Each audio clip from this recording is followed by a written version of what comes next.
That same day, the BBC also flies Sweeney's favourite two malcontents in from America, Marty Rathbun and Mike Rinder. They are accompanied by Rathbun's wife and one of Rinder's two girlfriends for a week of fun, frolic and interviews, an all-expenses-paid vacation worth over £7,000 billed directly to the BBC. 24 hours later, and indeed for several days after that, John Sweeney, his camera crew, and Rinder and Rathbun are found filming in front of several church properties, including a restored former office of Scientology founder L. Ron Hubbard.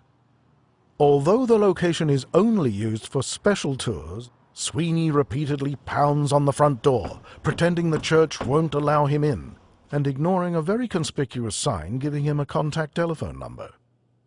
To anyone viewing the security tape, it is yet another obvious tabloid stunt designed to make the church look like it won't give the BBC access, when in reality, the BBC hasn't even asked.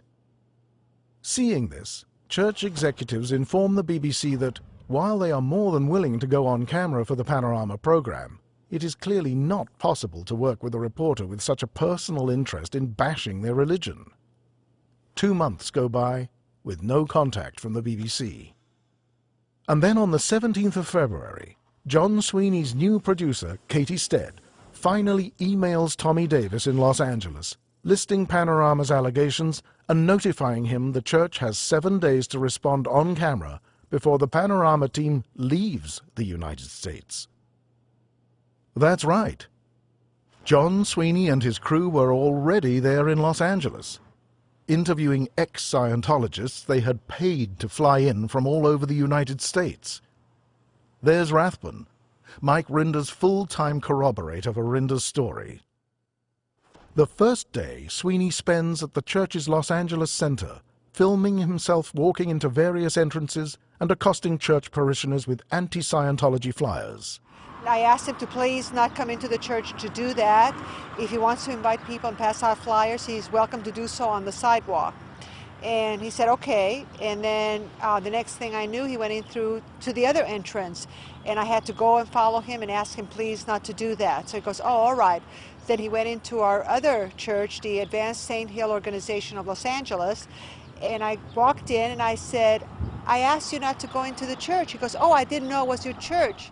But John Sweeney knew it was. That's him in the exact same place 3 years earlier during his tour of the church complex with Tommy Davis. The next day, in front of church locations around Los Angeles, Sweeney elicits for his cameras what carping criticisms he can from what few disgraced former members he can dredge up. One of them is Amy Scobie, dismissed years earlier from her junior staff position for incompetence, deceit, and serial sexual misconduct. She is just one of several women physically abused by Rinder, but has apparently forgiven all to help flog her self-published book. Sweeney takes this small band of detractors back, once again unannounced, to Golden Era Productions to stage more stunts and interviews. During this visit, he showers these anti-Scientologists with hugs and kisses, never once attempting to contact, let alone hug, any of the top church executives working right there. For while he is perfectly willing to interview any person critical of the church, including flying them at considerable expense across thousands of miles, he never speaks to a single Scientology executive, although they are working right inside the buildings he has been filming. But he is willing to fly another 2,000 miles himself to interview his prize defector, Mike Rinder. This is where Sweeney would stage many more stunts, including this one, interviewing Rinder in the exact same infamous rooftop location he had used for Sean Lonsdale 3 years earlier. There is where Rinder sells his soul to give the BBC what Sweeney so desperately wants, an excuse for his abhorrent and deranged meltdown. It's a deceitful act, but then again, this is the character of Mike Rinder, a man who had not only turned his back on his religion, he had abandoned his family as well. After his sudden departure from the church in 2007, Rinder's wife flies out to see Rinder after multiple failed efforts to reach him. Her purpose? To tell him in person that his son had contracted melanoma an aggressive and disfiguring cancer. But Rinder refuses to talk to her. Multiple letters follow, begging him to answer and letting him know it is vitally important, but still no response. But when Rinder does receive the news about his son's illness, he never calls and never visits, not even when he moves to Florida and is living only 7 miles away. It isn't until the following April that Rinder suddenly becomes fearful that his callousness might prevent him from being seen as the reliable witness the BBC is supposedly paying for.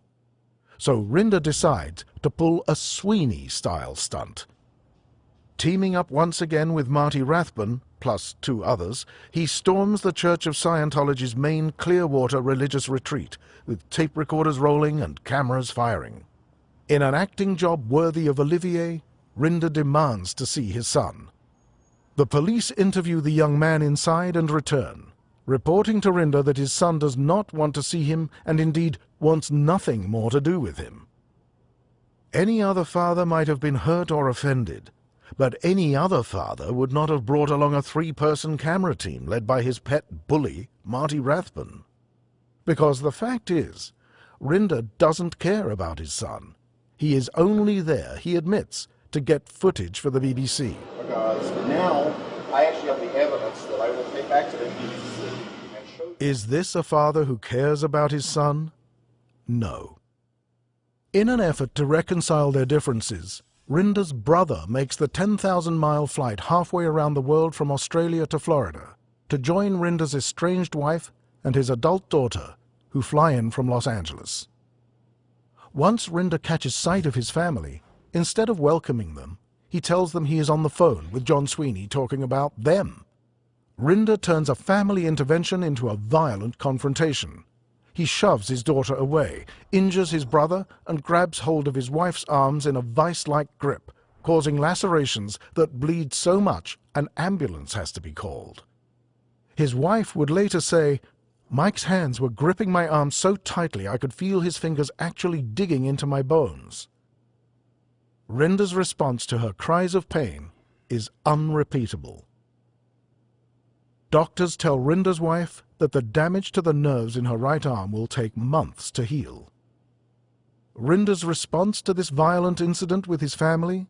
To call up a local tabloid and spin a wild tale, casting himself as the victim and claiming that he has no idea how his wife sustained her injuries. That is Mike Rinder, an incompetent, a liar, and an abuser of women. And his partnership with John Sweeney is one of mutual personal gain, with no concern for fairness or the truth. For during both Sweeney's 2007 program and the filming of his program in 2010, he repeatedly violates both BBC broadcast guidelines and British Office of Communication codes by which all BBC journalists, even John Sweeney, are bound. Such as Ofcom Broadcasting Code Section 8.11, staging ambush interviews on unsuspecting victims, or doorstepping. BBC Guidelines Section 3, inventing purely fictitious stunts. BBC Guidelines Section 4, fraternizing with church detractors while consistently treating Scientologists with contempt. Ofcom Broadcasting Code Section 4.2, engaging in religious bigotry. And the list goes on. BBC Guidelines Section 3, Ofcom Broadcasting Code Section 5.1, Ofcom Broadcasting Code Section 5.7, Ofcom Broadcasting Code Section 5.8, and on and on. In more than 50 letters, the Church and its solicitors have brought these violations to the attention of Panorama, as well as the executive levels of the BBC, all of which have been disregarded. The BBC has also failed to respond to requests for specifics behind any of the allegations they have made, but have chosen instead to endorse Sweeney in his attempt to cobble together a story bereft of facts. And helping Sweeney to fabricate this story are the likes of Mike Rinder and his corroborator, Marty Rathbun. For who are these people, really? Desperate wrecks of men, relying on each other to salvage their reputations, ready and willing to do and say anything to regain the stature and influence they once enjoyed. Is this how the public wants the BBC to spend their license fees? On the personal agendas of a disgraced tabloid journalist and a self-described posse of vindictive liars? The answer, of course, is no.